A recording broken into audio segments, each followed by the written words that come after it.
Ya soalan. Ustaz, nak tanya Dah sampai masa orang jawab belum? Dah ya? Oh dah kanan boleh jawab ya? Tapi dah, mana boleh lah open untuk saya.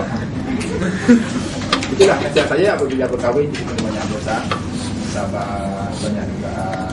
Pertama kali yang paling penting, kita kena ada faham memahami. Kena faham memahami.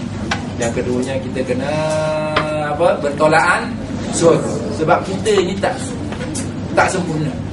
Macam mana kita nak arahkan kesempurnaan daripada orang lain? Yang ketiganya ni kena banyak tolong-menolong lah. Kalau tiga ni ada, insya-Allah kita akan kekal. Lagi satu nasihat terakhir.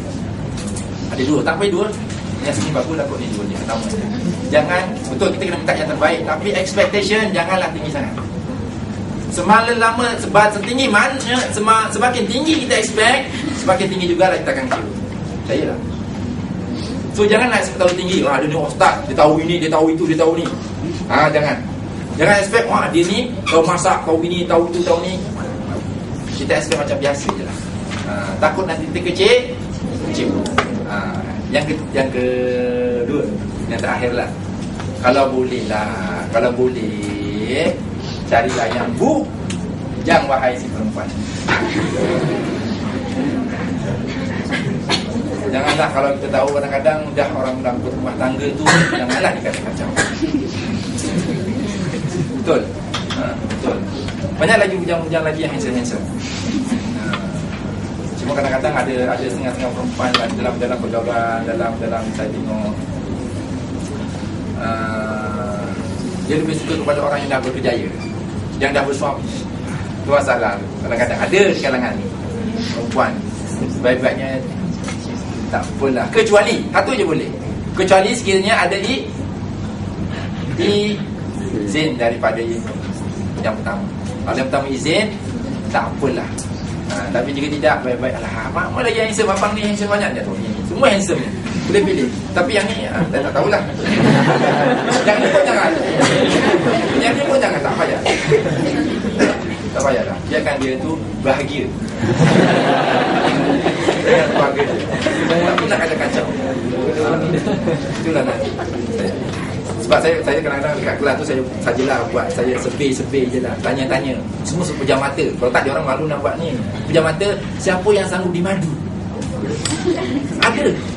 Tapi taklah ramai sangat. Maknanya menunjukkan bahawa ada yang dimadu.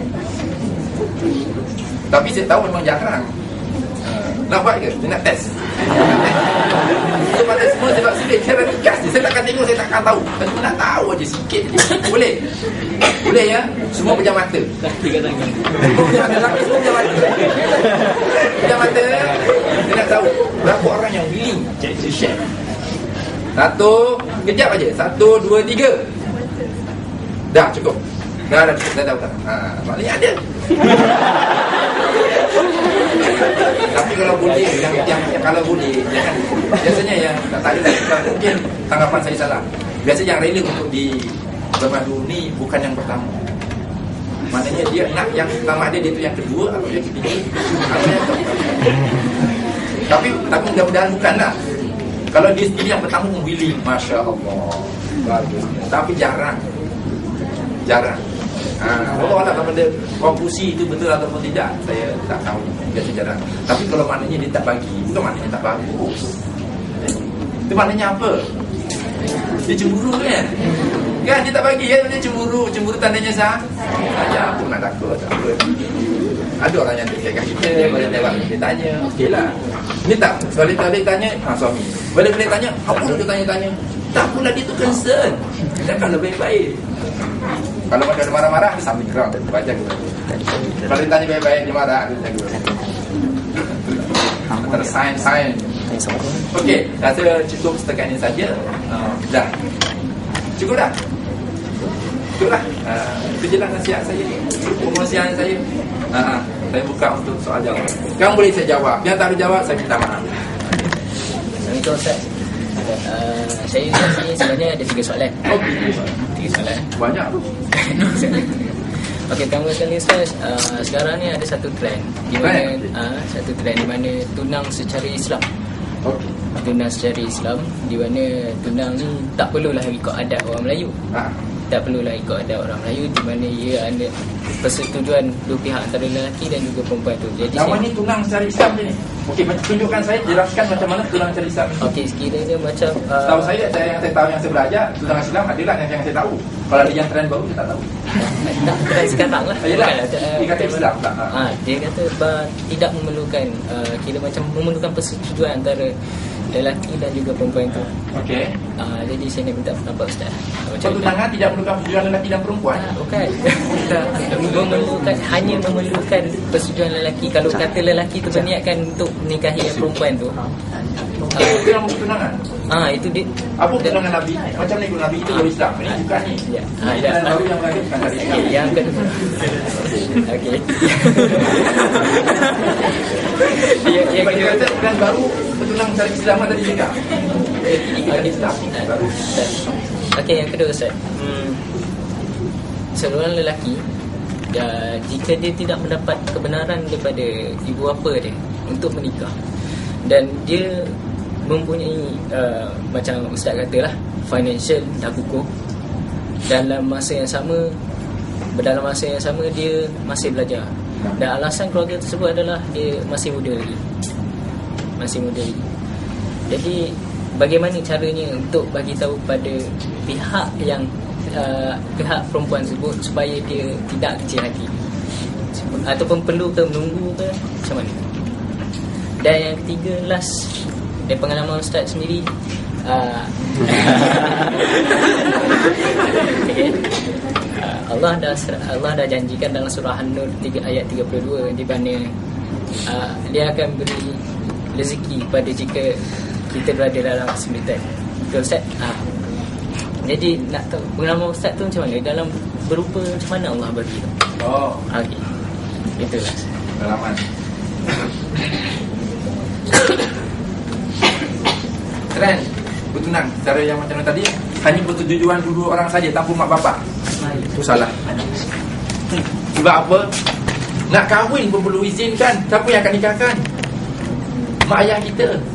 Sedangkan dalam bahasa Syafi'i, ayah boleh mengahwinkan anak walaupun tanpa izin pengetahuan anak perempuan itu. Jadi itu bercanggah. Macam mana pertunangan cara Rasulullah? Macam cara Rasulullah. Soalan, boleh tak perempuan dengan lelaki? Boleh. Boleh lah. Macam mana? Bawa rombongan pergi ke perempuan lelaki? Bukan. Maksudnya kat situ bukannya bertunang. Apa maksud bertunang? Dia ada perjanjian, rasa persetujuan daripada keluarga perempuan, mana mak ayah itu perlu dilibatkan dalam pertunangan. Sebab berkahwin pun perlukan wali. Macam mana bertunang tak perlu wali? Pelik Jadi perlu. Cuma tadi tu sebenarnya bukan pinang. Itu merisik. Perempuan boleh merisik. Macam mana dilakukan oleh Khadijah. Dia hantar Nafisah. Tanya kat Rasulullah, kenapa kau tak kahwin lagi? Siapa lah nak aku? Ada orang mengingatkan kau. Kau setuju ke nak kahwin? Tapi Rasulullah dah tahu dah siapa. Aku setuju. Jadi lepas tu apa?